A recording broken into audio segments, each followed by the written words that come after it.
नमस्कार, देवाशीष हूँ मैं और स्टार समाचार इस वक्त देख रहे हैं आप। और इस वक्त मैं उज्जैन के मंगलनाथ मंदिर में जो है वो मौजूद हूँ। कहा जाता है कि यह मंदिर अच्छी प्राचीन है और साथ ही साथ बहुत दिव्य भी है। खास बात यह है कि अपने किस्म का ये एक ही मंदिर है पूरे विश्व भर में। आज इसी से रिलेटेड और ज़्यादा जानकारी के लिए हमारे साथ मौजूद हैं उज्जैन से पूर्व विधायक और मंगलनाथ मंदिर में बहुत लंबे वक्त से अपनी सेवा दे रहे हैं राजेंद्र भारती साहब। तो सर, सबसे पहले तो बहुत शुक्रिया आपका हमसे जुड़ने के लिए। जी, बहुत बहुत धन्यवाद। तो मेरा पहला सवाल यही है कि जो मंगलनाथ मंदिर है, इसकी जो दिव्यता है, जो प्राचीनता है, इसके बारे में कुछ बताइए सर। स्कंद पुराण में जो वर्णन है उसमें भगवान शंकर जी ने अंधकासुर दैत्य से युद्ध किया है और उसको वरदान था। और वरदान भी ऐसा था कि जिसमें पूरे देवताओं को परास्त किया। अति शक्तिशाली दानव के रूप में अंधकासुर ने पूरे देवलोक को हाहाकार मचा और उन्हें बहुत कष्ट दिया। तो स्वयं शंकर जी को युद्ध करना पड़ा। तो कहा जाता है कि इतना युद्ध हुआ कि भगवान शंकर जी के शरीर से पसीने की बूंदें इस स्थान पर गिरी जहाँ भगवान मंगलनाथ विराजमान है। मंगलो भूमि पुत्र, मंगल भूमि का पुत्र है ना। और इस बात का हमारे पुराण और वेद और स्कंद पुराण के वर्णन से करीब लगभग 5000 की वर्षों का एक इतिहास हमें इस बात को प्रमाणित करता है कि मंगल भूमि का पुत्र है।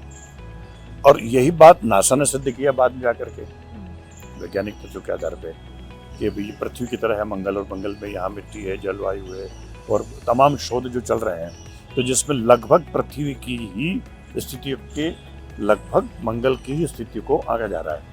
इसका मतलब ये जो हमारे वेदों ने, पुराणों ने जो वर्णन पहले किया वो आज प्रमाणित हो रहा है। तो तथ्यात्मक रूप से, वैज्ञानिक तथ्यात्मक रूप से, भौगोलिक दृष्टिकोण से हमारे पुराण और वेद ने जो प्रमाणित किया। और ये स्कंद पुराण में जो वर्णन है कि जिस प्रकार अंगारक रूप में उत्पत्ति हुई मंगल की, तो अंगारक लिंग के रूप में जो मंगल का जन्म हुआ, तो देवताओं ने जब उनका संकरण हुआ तो देवताओं ने दूध, दही, घी, शक्कर करके उनको शांत किया और कहा कि आपने हमारा मंगल किया तो हम आपका नाम मंगल रखते हैं। तो उनका नाम मंगल रखा गया। वार में मंगलवार दिया और फिर तिथि में अंगारक चतुर्थी दी, क्योंकि गणपति भी भगवान शिव के पुत्र हैं। तो गणपति की चतुर्थी आती, गणपति चतुर्थी का विशेष महत्व होता है। और तिथि के आधार पर अंगारक चतुर्थी का भी वैसे ही महत्व है जैसा गणपति चतुर्थी का है। तो जिनको मांगलिक दोष निवारण, क्योंकि मंगल युद्ध के देवता हैं, उन्होंने जैसे जन्म होते से अंगारक रूप में जब उन्होंने अपना स्वरूप निर्माण हुआ तो उस दैत्य का उन्होंने रक्त सूखा पिया और भगवान ने प्रहार किया। तो दोनों ने युद्ध लड़ा, भगवान शिव ने भी लड़ा, उन्होंने लड़ा। तो अब चूंकि उनकी वृत्ति और मनोवृत्ति वो युद्ध की और अंगारक के रूप में, युद्ध के देवता के रूप में उनकी आंकी गई, तो उनकी शांति के लिए, क्योंकि ग्रह में स्थान दिया तो जो संसार की भौगोलिक परिस्थितियां हैं उसके आधार मनुष्य का निर्माण हुआ है। तो उसी दशा को यहाँ जिनकी मांगलिक राशि में आता है वो यहाँ करके पूजन करते हैं, जप कराते हैं, ध्यान कराते हैं। और विशेष भात पूजन का बड़ा महत्व है। यहाँ संकल्पित रूप से जिनके राशि में मंगल होते हैं तो यहाँ भात पूजन कराते हैं। उससे उनको उस अनिष्ट से लाभ प्राप्त होता है और जीवन में विवाह के जो योग बनते हैं उसमें सफलता प्राप्त होती है। मांगलिक होने की वजह से कई शादियाँ नहीं होती, तो यहाँ करके पूजन करते हैं तो उनकी शादी विवाह संपन्न होता है। तो ऐसे दृष्टिकोण से ये पौराणिक महत्व लिए हुए क्षिप्रा के किनारे है, अवंतिका नगरी में है। और काल के देवता भगवान महाकाल के इस पूरे अवंतिका परिक्षेत्र में बड़ी पौराणिक दृष्टिकोण से मंगल का यहाँ स्थान का होना अपने आप में इस धार्मिक नगरी के, इस पुण्य स्थली के, ये अपने आप में जो है बड़ा तीर्थ स्थल है और नाभि स्थल है। सबसे मूल विषय है कि चूंकि पृथ्वी की नाभि से मंगल का जन्म हुआ, तो इस संसार का सेंटर पॉइंट है, समशीतोष्ण जलवायु है। तो यहाँ पर तप और तपस्या के लिए जिस प्रकार अवंतिका नगरी का महत्व है, तो ये खगोल शास्त्र की दृष्टि से इस भूमि का धार्मिक महत्व तो है ही, लेकिन खगोल शास्त्र की दृष्टि से यहाँ पर समशीतोष्ण जलवायु है। तो यहाँ तप और तपस्या के लिए सबसे श्रेष्ठ स्थान को माना गया है। तो ये हम यही इसीलिए जो कुंभ का मेला भरता है, तो कुंभ के मेले भरने में सिंह राशि पे आने के बाद गर्मी के दिनों में ही मेला भरता है। तो गर्मी में एक तो उष्णता, फिर तप और तपस्या, और उसी समय मतलब नक्षत्र के आधार पर स्नान, और चूंकि मालवा जो खास करके ये रात्रि को ठंडी हो जाती है, तो ऐसा कहा भी जाता है कि सबे मालवा शाम अवध, सबे मालवा शाम अवध। तो यहाँ की सुबह और शाम वहाँ की श्रेष्ठता के रूप में, लेकिन चूंकि यहाँ तो सुबह भी श्रेष्ठ माना गया है जलवायु की दृष्टि से, और शाम तो है ही। तो यहाँ प्राकृतिक दृष्टि से जितने भी देवस्थल हैं उनका एक पौराणिक बड़ा महत्व है। चाहे भगवान श्री कृष्ण ने शिक्षा अध्ययन किया हो, यहाँ पर राजा भर्तृहरि ने अपनी तप तपस्याएं की, और पूरे भारतवर्ष में योग के माध्यम से पूरे विश्व को संदेश दिया। तो ये क्षेत्र जो है हमारे सनातन धर्म के किसी भी विधा के उद्गम स्थल मान के रूप में भी जाना जाता है। और ये प्रतिकल्प हर समय संसार में परिवर्तन का जो भी स्थितियाँ बनती समय के अनुसार, लेकिन इसके अवंतिका नगरी के अस्तित्व को कभी कभी प्रभावित नहीं हुआ। सिंहस्थ आने वाला है सर, और ज़्यादा वक्त अब उसमें रहा नहीं। हम देख रहे हैं बहुत सारे ऐसे काम हैं जो उज्जैन में हो रहे हैं। जब भी हम आते हैं रोज से कुछ ना कुछ काम जो है वो चलता हुआ दिखता है। कैसी तैयारियां चल रही हैं सर? देखिए, समय के साथ में आवश्यकताओं में परिवर्तन हुआ है और होना भी चाहिए, और वही मेले का स्वरूप बनता है। तो 1980 में जब सिंहस्थ था तो कुछ ही मार्गों से सिंहस्थ को संपन्न किया था, और उसमें मूलतः साधु संत महात्माओं की पेशवाई निकलती है और वो जाकर स्नान करते हैं। और उस 80 के अनुपात से जो यात्रियों की आवागमन के साधन कम थे, तो कम मात्रा में संख्या में आवागमन के रूप में कम मात्रा में संख्या में जनता का जमावड़ा यहाँ अवंतिका नगरी में आया। अब 80 के बाद में जो अगला सिंहस्थ हुआ 2012 में 14 में जा करके, तो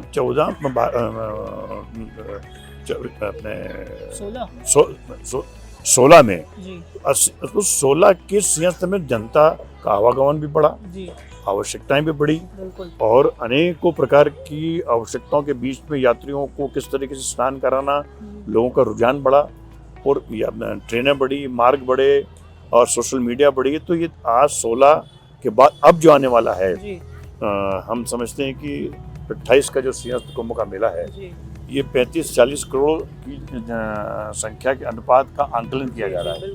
तो 30 से 35-40 करोड़ अगर जनसंख्या के रूप में वो जो इस उज्जैन अवंतिका नगरी में उस तीर्थ स्थल के रूप में, कुंभ के मेले के रूप में जब जनता आएगी, तो उसके मान से व्यवस्थाएं होना आवश्यक है। तो उसकी प्रारंभिक तौर पर सबसे पहली प्राथमिकता है कि किसी भी कुंभ में स्नान का महत्व है। तो 27 किलोमीटर घाटों का निर्माण किया जा रहा है, जिससे लोगों को किसी भी स्थान पर जाकर के क्षिप्रा नदी में स्नान कर पाए। आवागमन के मार्ग की आवश्यकता है, तो जो 2 लेन थे वो 4 लेन हो गए, जो 4 लेन थे वो 6 लेन हो गए, और इंटर आउटर कनेक्टिविटी जो थी उसकी बड़ी तेजी से मतलब जो है निर्माण किए जा रहा है और हो भी रहे हैं। तो ये मूलभूत खास करके जो 3-4 जो बिंदु हैं हमें, जिसमें पानी की आवश्यकता है क्षिप्रा में स्नान करने के लिए, तो खंड जो डाइवर्सन जो किया गया, खंड का जो भी यहाँ से अंडरग्राउंड लेकर के उस गंदे पानी को रोक करके और वहाँ ट्रीटमेंट प्लांट बना करके गंभीर पर छोड़ने का बड़ा प्रोजेक्ट है, बहुत बड़ा प्रोजेक्ट है। तो जिससे क्षिप्रा नदी को दूषित थी उसको शुद्ध करने का बड़ा प्रयास किया गया माननीय मुख्यमंत्री डॉक्टर मोहन यादव जी द्वारा। उसके बाद हमारे यहाँ जो और पानी की जो प्रवाहमान क्षिप्रा को बनाने के लिए जो प्रयास किए जा रहे हैं, तो सावरा खेड़ी जो प्रोजेक्ट है वो भी बहुत बड़ा प्रोजेक्ट है। उसमें सतत वो साइफन सिस्टम जिसे मान लें, बारिश के पानी को इकट्ठा होकर के और उस मतलब यहाँ से सतह मतलब जो है एक प्राकृतिक स्वरूप के रूप में जाकर के क्षिप्रा नदी में मिलेगा। तो वो एक बहुत बड़ा जो प्रयोजन माननीय मुख्यमंत्री डॉक्टर मोहन यादव जी की अपनी परिकल्पना के आधार पर जो किया, वो मील का पत्थर साबित होगा और क्षिप्रा नदी से ही स्नान होगा। पिछले कुंभ में, ये 16 के कुंभ में ये बात अक्सर उठी कि हम जब को नर्मदा में स्नान करना है तो हम नर्मदा में जाके क्यों ना करें। बिल्कुल। तो इस मिथक को तोड़ा है और इस दुविधा को खत्म किया जा रहा है और क्षिप्रा से स्नान होंगे, जो पुण्य सलिला क्षिप्रा नदी मोक्षदायिनी क्षिप्रा है। तो ये निश्चित रूप से एक बड़ा काम जो है सिंहस्थ में किया जा रहा है। तो आपने बताया कि उज्जैन किस तरह से जो है लगातार विकसित होता जा रहा है, लेकिन इस बीच आपको कहीं पुराना उज्जैन याद आता है, क्योंकि आप बहुत लंबे वक्त से जो है उज्जैन में रह रहे हैं, आपने तो प्रतिनिधित्व भी किया है यहाँ के लोगों का, तो वो शांत उज्जैन कहीं याद आता हो? हर व्यक्ति के जीवन में अपने बचपन और अतीत की बड़ी मिठास रहती है, बिल्कुल। और उस समय के मान से जो था वो बहुत ही कहना चाहिए कि आवश्यकता के अनुरूप इसका विकास था, और बहुत ही सुंदर उज्जैन पहले भी था, और आज के मान से जो डेवलपमेंट किया जा रहा है, तो आज समय की मांग है। अगर हम उतना इसका विकास नहीं कर पाएंगे तो हम भारत की इस प्रगति के दौड़ में और आध्यात्मिक चेतना के दौड़ में आने वाले तीर्थयात्रियों को हम ठीक से व्यवस्था के रूप में और एक सुविधा उपलब्ध नहीं कराएंगे तो वो यात्रा कष्टदायक होगी। तो अभी वर्तमान समय में जिस तेजी से मध्य प्रदेश की सरकार, डॉक्टर मोहन यादव जी की सरकार, इन हर पहलुओं को देखा जा रहा है, टूरिज्म के माध्यम से भी बड़ी मात्रा में डेवलप किया जा रहा है, और अनेकों समाज की जो संस्थाएं लोगों को निर्माण करके धर्मशाला के माध्यम से, होटलों के माध्यम से, टूरिज्म से आने वाली सुविधाओं के माध्यम से, महाकाल प्रकल्प के माध्यम से तमाम जो यात्रियों को कैसे सुविधा दी जा सकती है उसके प्रयास किए जा रहे हैं, और वो सफल भी हो रहे हैं, और सतत लगातार डिमांड बढ़ रही है। तब डिमांड बढ़ रही, इसका मतलब ये कि लोगों का रुझान बढ़ा है, आवश्यकताएं बढ़ी है, और हमें दिन प्रतिदिन आवश्यकताओं को पूर्ति करने का एक सफल जो है प्रयोग भी किया जा रहा है, जिसमें हम सफलता प्राप्त कर रहे हैं। तो चूँकि आपका इंटरव्यू है तो ये तो लाजमी है कि थोड़े राजनीतिक प्रश्न भी आपसे होंगे ही, और आप विधायक भी रह चुके हैं, तो आपके उस कार्यकाल में आपने कुछ ऐसा कार्य किए हों जो आज भी जो है लोग उसका इस्तेमाल कर रहे हैं?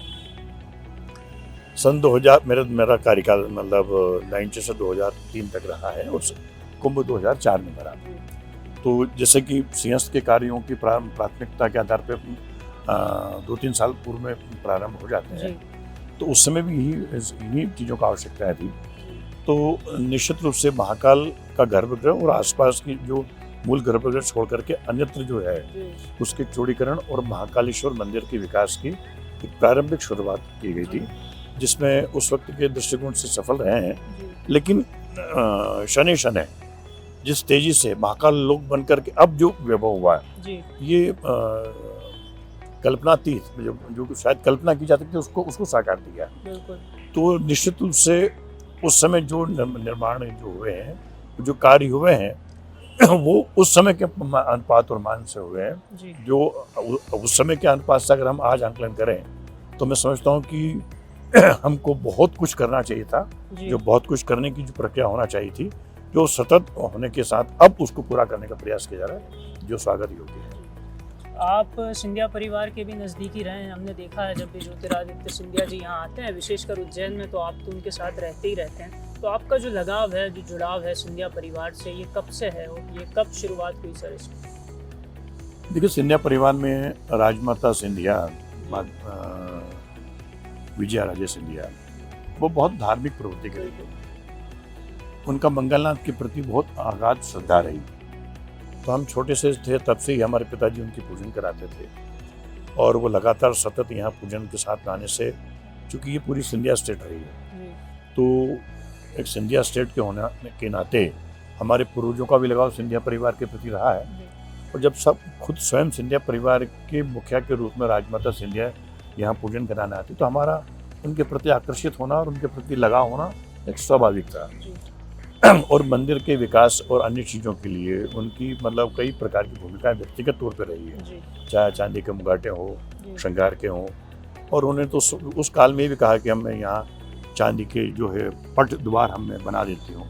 तो सुरक्षा की दृष्टि से हम ही लोगों ने मना किया, हमारे पूर्वजों ने मना किया कि यहाँ चांदी के आप तो बना देंगे लेकिन सुरक्षा नहीं है। तो ऐसी श्रद्धा उनकी रही है, तो वही एक कारण, बड़ा कारण धीरे धीरे हमको माधवराव सिंधिया जी के पास ले गए।